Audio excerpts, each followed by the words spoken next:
ชิญคำถามครั้งที่2ครับคุณสิริกัญญาครับค่ะขอบพระคุณค่ะท่านประธานสิริกัญญา ตันสกุลผู้แทนราษฎรแบบบัญชีรายชื่อพรรคประชาชนค่ะคำถามที่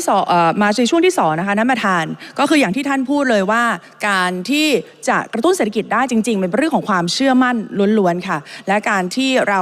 ไม่สามารถที่จะรักษาคำพูดหรือว่าสิ่งที่เคยได้สัญญาไว้เนี่ยมันก็เป็นส่วนหนึ่งที่จะทำให้ความเชื่อมั่นของประชาชนลดลงยกตัวอย่างเช่นประชาชนกลุ่มที่ได้ลงทะเบียนไปแล้วแต่ว่าไม่ได้เป็นกลุ่มเปราะบางนะคะนั่นก็คือกลุ่มที่ได้ลงทะเบียนแต่ว่าไม่ได้ถือบัตรสวัสดิการแห่งรัฐและไม่ได้เป็นคนพิการค่ะก็มีกลุ่มหนึ่งที่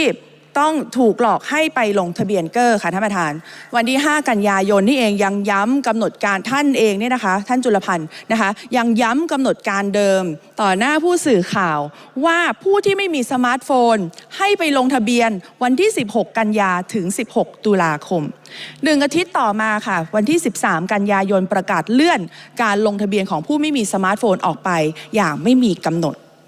อีกเช่นเคยค่ะตอนประกาศวันที่ให้มาลงทะเบียนนี่คือประกาศใหญ่โตนะคะแถลงข่าวใหญ่ทุกคนรับรู้ทุกคนเฝ้ารอแต่วันที่เลื่อนพูดเบาๆค่ะกว่าจะเป็นข่าวก็คือวันที่14 กันยายนเข้าไปแล้วนะคะทำให้ประชาชนผู้ไม่รู้อีโหนอีเหน่นะคะแล้วส่วนใหญ่เป็นผู้สูงอายุด้วยที่ไม่ได้ถือสมาร์ทโฟนที่ไม่ได้มีสมาร์ทโฟนเนี่ยนะคะต้องเดินตากแดดตากลมนะคะบางท่านก็ตากฝนด้วยไปลงทะเบียนที่ธนาคารรัฐ3 แห่งตามที่ท่านได้เคยนัดหมายเอาไว้ค่ะท่านประธานล่าสุดนะคะปลัดคลังได้มีประมาณการเอาไว้ค่ะว่าจะมีคนที่ไม่มีสมาร์ทโฟนเนี่ยมาลงทะเบียนเพิ่มอีก4 ล้านคนนะคะแต่ว่าตอนนี้ยังไม่มีกำหนดการที่ชัดเจนแน่นอนนะคะท่านรัฐมนตรีช่วยว่าการกระทรวงการคลังท่านจุลพันธ์ก็ได้ให้สัมภาษณ์ว่าต้องการที่จะให้มันไม่มีการทับซ้อนกันนะคะไม่ให้การลงทะเบียนของผู้ที่ไม่มีสมาร์ทโฟนซึ่งน่าจะเป็นคนที่ถือบัตรสวัสดิการแห่งรัฐด้วยไม่ต้องมาลงทะเบียนซ้ำซ้อนนะคะแต่ดิฉันก็ยังคิดว่าก็ลงทะเบียนซ้อนไปจะเป็นไรนะคะในเมื่อในท้ายที่สุดในถังข้อมูลของท่านเองเนี่ยก็สามารถที่จะจำแนกแจกจ่ายได้อยู่แล้วว่าใครซ้ำใครที่ซ้ำใครที่ไม่ซ้ำนะคะดังนั้นเนี่ยก็จริงๆแล้วสำหรับประชาชนการได้ลงทะเบียนยืนยันสิทธิ์ตัวเองเนี่ยถือว่ามันได้ความอุ่นใจนะคะได้ความเชื่อมั่นนะคะแต่จนแล้วจนรอดนะคะก็ยังไม่ได้มีการประกาศว่าจะให้ผู้ที่ไม่ได้ถือไม่มีสมาร์ทโฟนเนี่ยไปลงทะเบียนเมื่อไหร่ยังไม่นับร้านค้าค่ะที่รอลงทะเบียนนะคะวันที่25 กันยายนนะคะอีกไม่กี่วันแล้วเลื่อนอีกไหมคะเพราะว่าร้านค้าเองก็ต้องเตรียมตัวอย่างมากนะคะเพราะว่าเงื่อนไขท่านเยอะมากไหนจะต้องไปซื้อซิมรายเดือนมาเปิดบัญชีหรือว่าจะต้องไปเข้าระบบภาษีไปจดแวดก่อนถึงจะเรียกได้ว่าเข้าระบบภาษีแล้วสรุปเลื่อนไม่เลื่อนอย่างไรนะคะขอให้ท่านรัฐมนตรีได้ช่วยตอบคำถามต่อไปนี้ค่ะตกลงโครงการดิจิทัลวอลเล็ตดั้งเดิมจะแจกเมื่อไหร่จะแจกกี่คนแจกกี่ครั้งและแจกกี่บาทกันแน่นะคะและการเลื่อนครั้งนี้จะเป็นการเลื่อนแบบไม่มีกำหนดจริงๆหรือไม่นะคะกำหนดการลงทะเบียนต่างๆจะเลื่อนไปถึงเมื่อไหร่หรือถ้าต้องดูสถานการณ์นะคะต้องดูตัวชี้วัดตัวไหนอีกนะคะว่าถ้าร่วงอีกจะแจกแน่แต่ถ้าขึ้นแล้วผงกหัวแล้วก็จะไม่แจกแล้วนะคะช่วยบอกให้ชัดๆหน่อยค่ะไม่อย่างนั้นเนี่ยประชาชนที่รอคอยเนี่ยเขาก็อาจจะ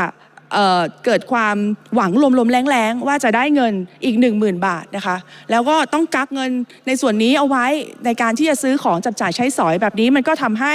การอุปโภคบริโภคการจับจ่ายใช้สอยนี่มันไม่ได้คล่องตัวหรือว่าไม่ได้เกิดความเชื่อมั่นที่จะทำให้คนเนี่ยสามารถออกไปใช้เงินออกไปกระตุ้นเศรษฐกิจได้และที่สำคัญค่ะตอนนี้ถ้านับรวมๆแล้วก็น่าจะมีคนที่เป็นผู้มีสิทธิ์ทั้งเป็นกลุ่มเปราะบางและกลุ่มไม่เปราะบางราว40 ล้านคนนะคะจำนวนเงินตอนนี้เท่าที่ดิฉันรวบรวมได้นะคะอยู่ที่ประมาณ34 ล้านคนเท่านั้นเองก็คือประมาณ340,000 ล้านบาทเศษนะคะก็อยากจะสอบถามว่าในท้ายที่สุดเนี่ยเพื่อให้เกิดความมั่นใจกับประชาชนว่าจะได้เงินแน่นอนแหล่งที่มาของเงินจะมาจากไหนนะคะในเมื่อทางรัฐมนตรีหลายท่านพูดออกไปแล้วว่าจะไม่ใช้งบกลางเงินสำรองใช้จ่ายฉุกเฉินจำเป็นค่ะท่านประธานขอบพระคุณค่ะขอบคุณมากครับ เชิญท่านมนตรีครับครั้งที่สองครับ ท่านประธานที่เคารพครับผมจุลพันธ์อมรนิวัฒน์รัฐมนตรีช่วยว่าการกระทรวงการคลังนะครับก็กราบขอบพระคุณในคำถามที่2นะครับผมต้องเรียนอย่างนี้ครับว่าประเด็นแรกเลยนะครับไม่ได้ไปหลอกเขานะครับเพียงแต่ว่ามันมีการเปลี่ยนจริงๆนะครับเปลี่ยนเนี่ยเป็นการตัดสินใจในช่วงใกล้กับวันที่จะมีการลงทะเบียนสาเหตุท่านก็ได้พูดมาแล้วก็คือเรื่องของการที่ไม่อยากให้มันสับสนเพราะเรามีการออกเงินในกลุ่มแรกคือกลุ่มสวัสดิการแล้วก็กลุ่มผู้พิการเนี่ยนะครับถ้าในช่วงวันเดียวกันแล้วก็มีการลงทะเบียนซ้ำเข้าไปอีกด้วยเนี่ยมันจะเกิดความมึนงงนะครับเพราะว่าเราไม่อยากที่จะให้กระบวนการ2กระบวนการเนี่ยมันเหลื่อมกันแล้วมันทำให้เกิดความสับสนของประชาชนท่านอาจจะมองว่าการที่พี่น้องประชาชนกลุ่มที่เป็น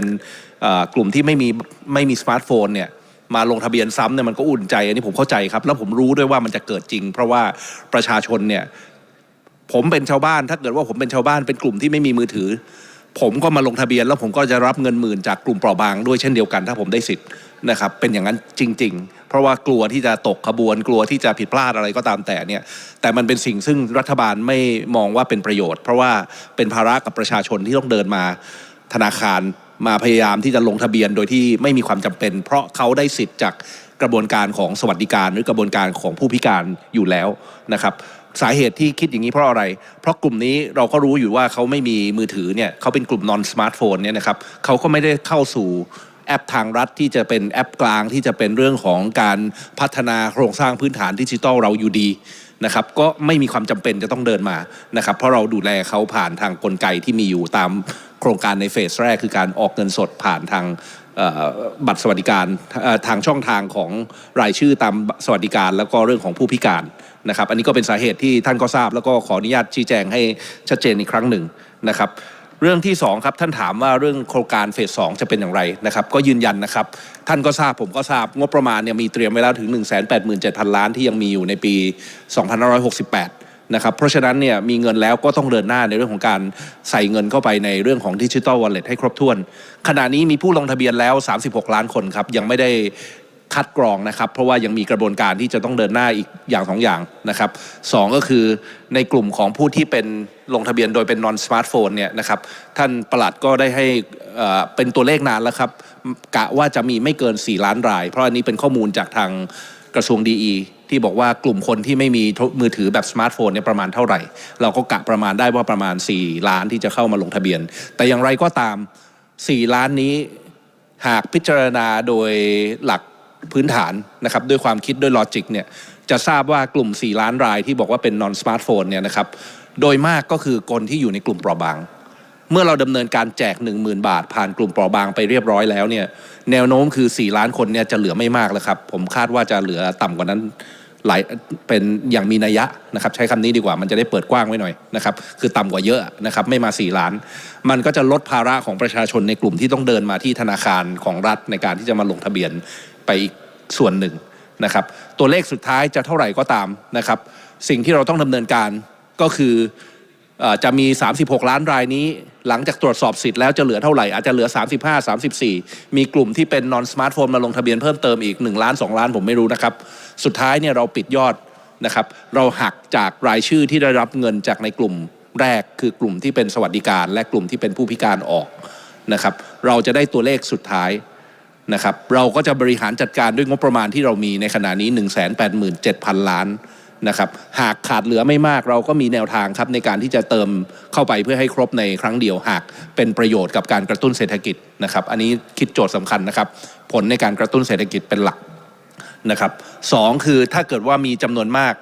มีแนวทางครับสุดท้ายอาจจะเป็นลักษณะของการต้องแบ่งยอดอย่างที่ท่านได้อภิปรายนั่นแหละเราก็พร้อมที่จะทำนะครับถึงแม้ว่าพี่น้องประชาชนบางส่วนอาจจะไม่พอใจนะครับแต่เราก็ต้องมองถึงประโยชน์ที่เกิดกับประเทศชาติเป็นหลักขณะนี้รูปแบบของโครงการมันเปลี่ยนครับเราเคยคิดที่จะเติมกระตุ้นเข้าไปเป็นครั้งเดียวก้อนใหญ่มันก็จะเกิดแรงกระแทกที่มีโมเมนตัมสูงแต่เวลานี้เมื่อเราเห็นแล้วว่าโครงการเราต้องปรับเปลี่ยนเป็นระลอกนะครับเราก็ต้องมีการรักษาโมเมนตัมเป็นระยะเพื่อให้การกระตุ้นเศรษฐกิจเนี่ยเกิดแรงเหวี่ยงที่จะเดินไปข้างหน้าได้อย่างมีความเข้มแข็งนะครับอันนี้เราก็ยอมรับครับในขณะนี้เนี่ยขอให้รอความชัดเจนในเรื่องของ การลงทะเบียนนะครับแล้วเราเนี่ยไม่ได้เลื่อนนานครับสิ่งที่ได้เลื่อนไปอย่างที่ท่านได้ถามเรื่องของกลุ่ม non smartphone ที่มีการเลื่อนลงทะเบียนไปบ้างเนี่ยนะครับผมเรียนว่าสาเหตุที่การเลื่อนเนี่ยไม่ได้เลื่อนจากปัญหาของระบบหรืออะไร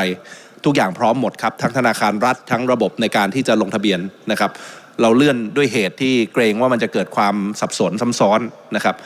หลังจากนี้คงไม่นานเกินรอครับผมว่าอยู่ในกรอบระยะเวลาในช่วงเดือนตุลาเนี่ยก็คงจะเริ่มดำเนินการต่อให้เรียบร้อยหลังจากนั้นเมื่อเห็นตัวเลขแล้ว